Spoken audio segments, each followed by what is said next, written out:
7 MMA odds breaker. UFC 213 this Saturday, July 8th happening. Nunes versus Shevchenko is the main event, of course. A huge fight coming up with Amanda and Valentina.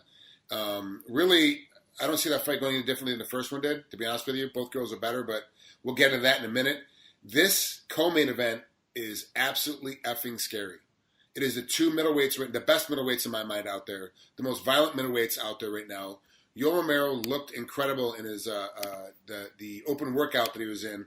I'm wondering if he's carrying too much muscle though, because he is so shredded and ripped. I mean, he looks great, in the pre-fight, but is that going to carry into the fourth and fifth round? And Robert Whittaker's a guy that just doesn't seem to make any mistakes. He's just as technical in the first round as he will be in the fifth round, and just exploits if you screw up. Really, of the two, first, Nick, I want to ask you, which one was the harder one to draw the line for the main event or the co-main event? Which one was tougher?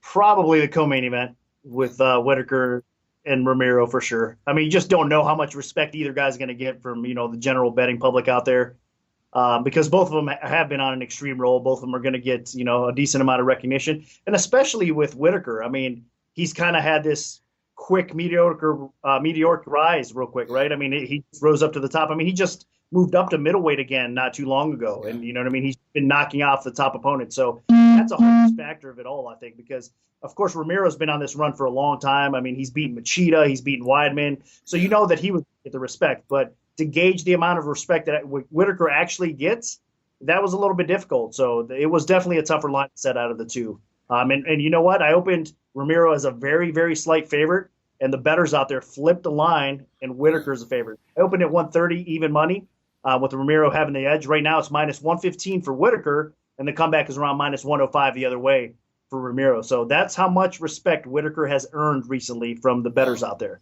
That's a huge deal. And it's also, too, it comes to being so technical with his striking. Somebody told me that they like to call him Bobby Knuckles, because he's so good with just being patient, not making any mistakes, and waits for you to make a mistake and immediately capitalizing on it. You don't have to make the same mistake one or two times or three times or four times. He's catching the very first time you make that mistake. He's catching with it, and that's why he's able to put guys down very, very quickly. And let's be honest, it's becoming now where he's becoming a superstar because of his ability to be able to fight. In 1904, you would think more people would already know about this guy, but really it was his explosion back on when he moved back up to middleweight that actually brought him back to the top of the table. Yoel Romero, though, he got caught one time for cheating. His supplement was tainted. They went through the whole process. It wasn't something he took on purpose. It was by accident because it was in a supplement that they didn't disclose, and so the supplement's now on the ban list. The whole chain is. But Yoel still has that hanging over his head, or Yoel still has that hanging over his head. Do you think Romero is going to be able to live that down no matter how he wins that fight, or is that one of those things now it's going to be gone and the bettors really don't care? The bettors don't care. I mean, that's they really don't. In fact, if it gives a guy an edge, they're going to go in there. If they think that he's using, they're going to bet him that much more or whatever, Yeah. So I think it is going to be a stain on his profile for a long time, just because, look, I mean, he's a physical specimen. I mean, look at the guy. He's a monster. Yeah. So, not knowing much about steroid use, I mean, for those fans out there that don't realize, like, how it transforms your body, I mean, just from a common Joe's perspective, He looks like a guy that could possibly be using steroids. Yeah. And that's not, claiming that he is. It's just with the muscle, the definition of his body, I mean, how powerful he is. It's just, like I said, just a common person out there would, if you got to see him, you would think, yeah, this guy's, definitely enhancing his performance, to say the least. But, it is what it is. They're testing thoroughly now. So you got to give him the benefit of the doubt. And if he's cleaned up his act, good for him, because he is just an athlete. He's special, man. I mean, that's all there is to it. So say whatever you will about the guy, but he goes out there, he performs. He has a great resume right now. And he's got that gold on his mind for sure, and he's had it for a while. So he's that close to finally getting that strap. Well, you open the lineup with Yoel being the lead, and now it's being the favorite, and it's flip-flop now to Robert. So if I'm listening to you, you're thinking that Romero's going to win the fight just by the way they opened up the line. Well, not necessarily, no. Okay. I think I've always been a fan of Whittaker. Whittaker's made me some cash, coming under the radar for a while. But now, again, the secret's out there. It's not a secret anymore, you know what I mean? Everybody realizes how good this guy is and how special of a fighter he can be with his knockout power. So, yeah, I mean, not necessarily. It's a pick 'em fight. So I gave Whittaker a lot of respect to begin with because of what, like I said, what Romero's accomplished. you know what I mean, and opening the line that tight, then that's automatically some respect for Whitaker. I actually think he's going to get the job done. I think Whitaker, his cardio is a little bit better. I mean, both of these guys can end it with one punch. Yeah. You know what I mean? It's definitely that kind of fight that the first person that makes a mistake, like you said, the other person capitalizes, the fight's going to be over. So I think they're both explosive enough that, you know, it could go either way realistic. So Pick'em's a fair spot to be in. But I do believe I give the slight edge to Whitaker. I think his cardio probably is just a tad bit better. I mean, these guys are going to be worn out, though, as it progresses. Both these guys are going to be, you know, dragging it. If it goes, just imagine round 3, round 4, they're both going to be huffing and puffing, I think. But I just favor Whitaker a little bit. I think his conditioning is just a little bit better. And I think, I mean, you got to respect the youth factor a little bit as well. I mean, he is the younger fighter. You know what I mean? There's more upside still to him. But Ramiro, what he's accomplished, especially at the age of 40, I mean, remarkable, really, because he doesn't look like a 40-year-old out there. Right. Not at all. You know what I mean? But again, if there's any kryptonite to his game, as the fight progresses, though, if he gets into deep waters, he's definitely gets in a little bit of trouble because he starts slowing down. But credit to him, he has finishes in the third round.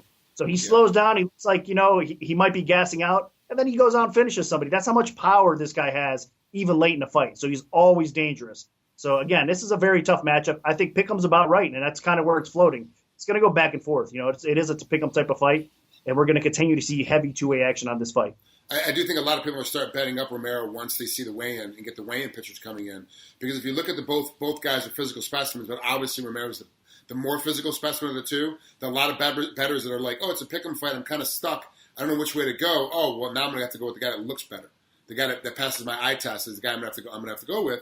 Because really in the fight game, sometimes you just don't know. You just don't have a clue what's going to happen when these guys are evenly matched up. Yes, Romero's the number 1 contender. Yes, Whitaker's the number 3 contender. It is still very difficult to pick these two fighters. It's a very close matchup still. Yeah, it really is. I mean, like I said, it's a coin flip. And that you got to say a lot, you know, for both fighters. I mean, they're at the top of the game. I think they both deserve a title shot for sure. You know, they both definitely earned the right to be in this spot. So the winner, I think, has a really good chance, obviously, to defend the belt against Michael Bisping if that is the next matchup for them. You know what I mean? I think Bisping's probably in trouble no matter who he faces. If he faces Whitaker, Whitaker probably defeats Bisping. If he faces Ramiro, Ramiro probably beats him as well. So I think we're going to see the new champion, undisputed champion, crowned from the winner of this fight here. Yeah, and because remember, ladies and gentlemen, this fight is interim middleweight championships for the interim belt, not for the actual belt. Then sometime in November, I thought these guys were supposed to fight. But a side note, GSP, I guess today, texts Dana White, and he texts Bisping, let's fight in November 4th, whatever that venue is, whatever that date is, you know, whatever show that is, November 4th, let's fight. I'm like, well, now all of a sudden you're coming back in the works. Like, this fight was supposed to be happening right now, ladies and gentlemen. We're supposed to see Bisping and GSP be fighting right now this weekend, and it's not happening. So now all of a sudden GSP's like, hey, let's fight in November. But I got to be honest with you, whoever wins this bout is going to have a legit gripe to go, no, hold on. We were waiting on you to begin with. We have to have an interim belt because we had to wait on you. Mike got hurt his knee, I believe, and then we're waiting on that to come back. So we have an interim belt. We have to unify the belt. So I'm sorry, GSP, but you have to get pushed again. You're now going to have to wait. And if you want to fight, you get to fight one of these two killers. Because I believe you're right, Nick. One of these two guys, whoever wins this fight, is going to be the champ. So now you're looking at who's GSP going to fight?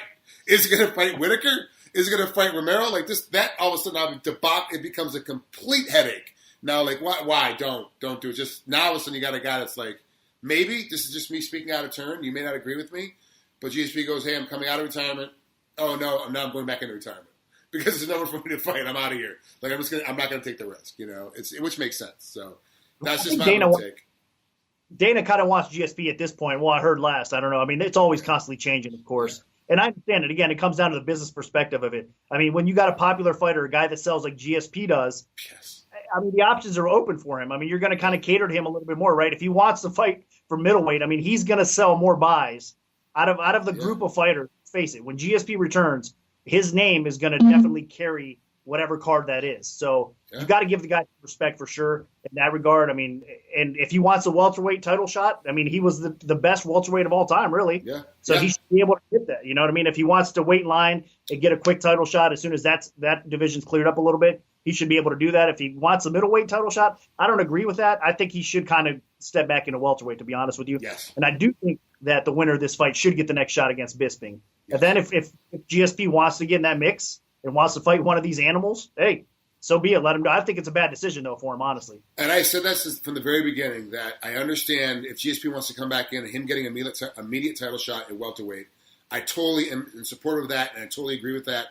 But for him to hold up the weight class now at 185 and having to force an interim title because of everything that kind of went on, and of course, like I said, Mike got hurt, Bisping got hurt, he had to get pushed himself, so now there's interim title, that now if he holds up the weight class unifying the belts because he wants to fight Bisping, I don't really agree with that. I do agree with him, though, like whoever the hell is going on, whoever the champ is, which could be any one of 3 killers down at welterweight right now, then he definitely should be able to jump in there. But the reality of it is that the fight to be watching on this card for UFC 213 is the Romero-Whittaker fight. This is the fight that everyone's really interested in because there are so many factors that are happening outside the fight that actually make this more interesting. Okay, are they going to face Bisping? Are they going to face the winner of Bisping GSP? Are they going? I mean, there's all these other questions going on, so this fight becomes very, very important. A lot more so than the main event, which is an amazing main event as well. Yeah, it really is. I mean, it's kind of like you said, it's floating under the radar a little bit. Yeah. Like Whittaker and Romero definitely getting a lot of attention. It's a pretty stacked card from top to bottom, though. So, I mean, honestly, it's International Fight Week. There's a lot going on, so there's a ton of attention all over both events this weekend. A lot of good fights. Let's move on to the main event, and this is the deal with Amanda Nunes and Valentina Shevchenko.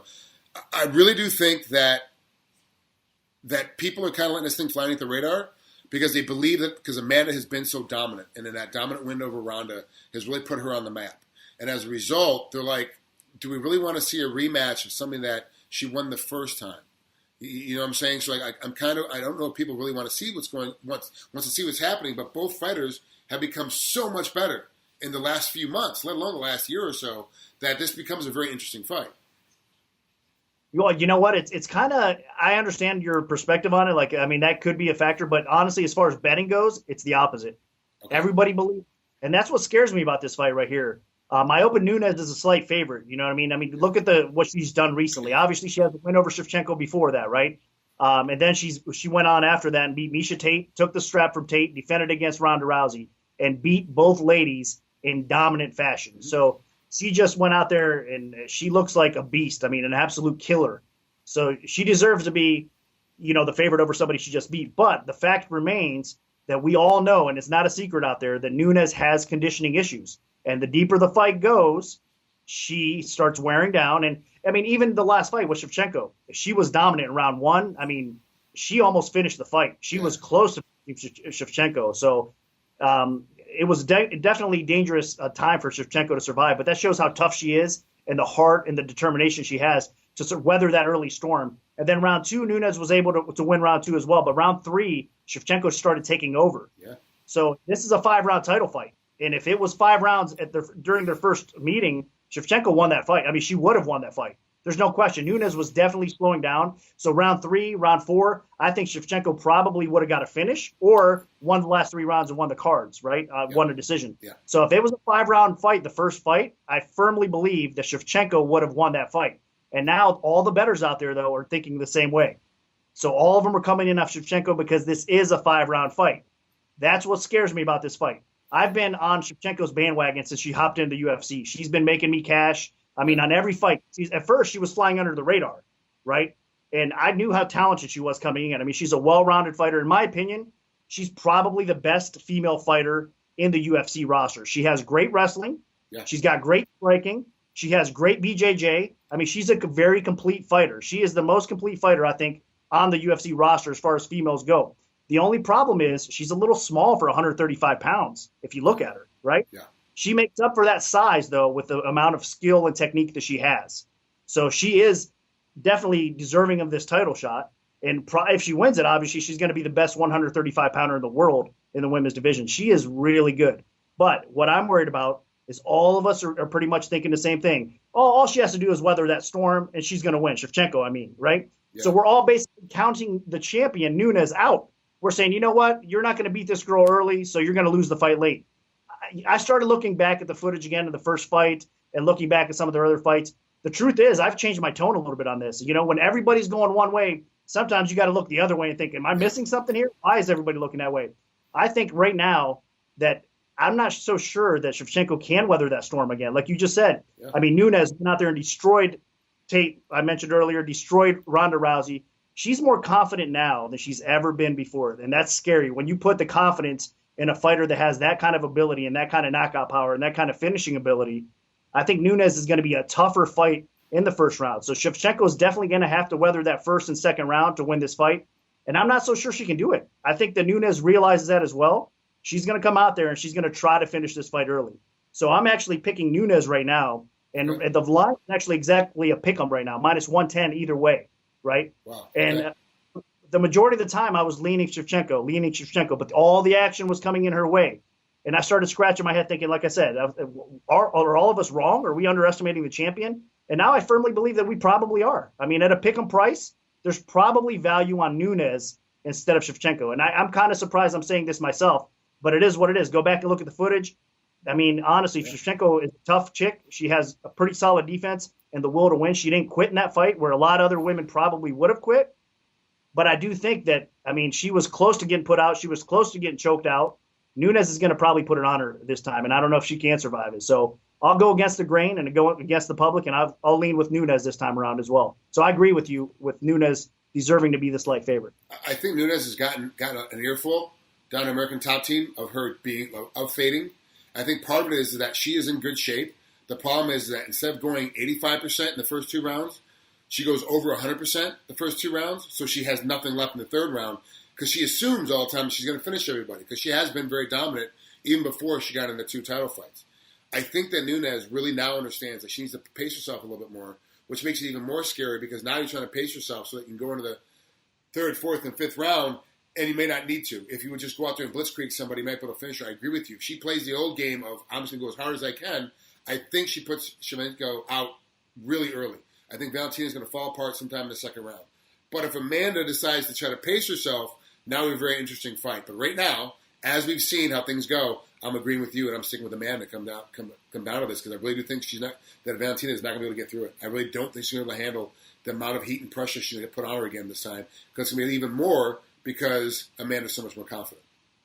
Yeah, she is. And again, Shevchenko's gotten better. She's confident as well. She's beaten some great fighters along the way. I mean, she's got a good win over Holly Holm. She's got a submission win over Pena. So she's confident right now, too. And she knows in the back of her mind that she can beat Nunes. You know what I mean? Yeah. If she drags it out, she can survive early, weather that storm. She knows she can beat her. So both women are coming in there confident. And that's why I do kind of agree this is another, like we were talking about the Whitaker-Ramiro fight. I mean, I could see this fight going either way, honestly, as well. Because, like I said, I think there is a case to be made if it goes into deep waters that Shevchenko has a big edge if it goes that far. But early on, it's going to be all Nunes. So I could see it going either way.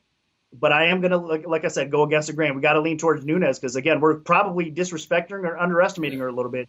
And she's a big, strong female fighter at 135 pounds with tremendous finishing ability. So, and you can't say that about a lot of people in the weight class. I mean, let's face it, a lot of the fighters out there, I mean, with the exception of Ronda Rousey, when she was finishing everybody by armbar and submission, you know what I mean?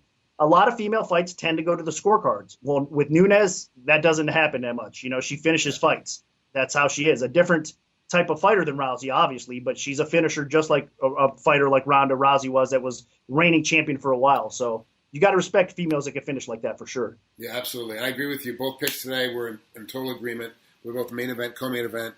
I mean, this card from the very first fight to the very last fight is a stacked card, as it should be for International Fight Week. They have the Hall of Fame inductions went off, and then obviously the tough finale. It's an amazing weekend if you're in Vegas. I'm assuming that if you're in Vegas, you're going to these fights just because that's all there is to do right now in Vegas. Everyone's talking about the fights. That's what everybody wants to do. Everybody's talking about it. So, yeah, absolutely. What a great card. I can't believe how good this is going to be. I'm really excited to see the Pettis-Miller fight as well, which opens up the pay-per-view just because I want to see where Pettis is at right now, and I want to see how Miller's coming back from his Lyme disease. And let's not forget the final on Fox Sports 1 prelims of Bronner Ornick. That's going to be an amazing heavyweight fight as well. So we could sit here and talk for another hour about each individual fight. It's such a stacked card. Yeah, really, it is. And then, I mean, before that, we got a little appetizer with a tough finale on Friday night as well. There's a lot of good quality fights this weekend to choose from. I mean, it really is International Fight Week. The UFC does it right. I mean, it's a big spectacle for a reason. And I think they're going to have success regardless because there's a lot of good fights on these cards for sure. Won't disappoint. Well, that's it for this week here Before the Bell. You're watching us here on MMA Outbreaker. That's Nick Kalikas. I'm Frank Trigg. And, of course, we'll see you next week.